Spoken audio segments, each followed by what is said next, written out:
So hey guys, welcome back to the channel. In today's tutorial I'll show you how to change theme on Messenger. So let's get started.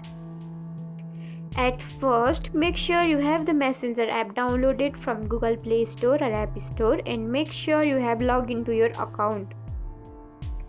So let's open it. So here is your message option.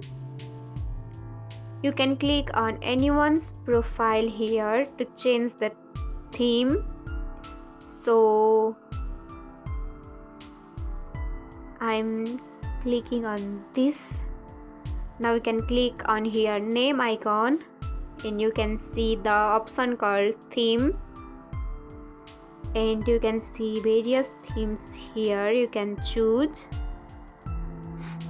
and it will also give demo here how it looks after changing the theme. And if you like it, you can click on select option here and your theme will be changed for permanently.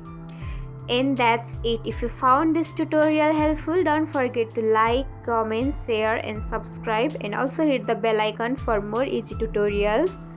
I'll see you in the next video. Till then, bye bye, take care, have a great day.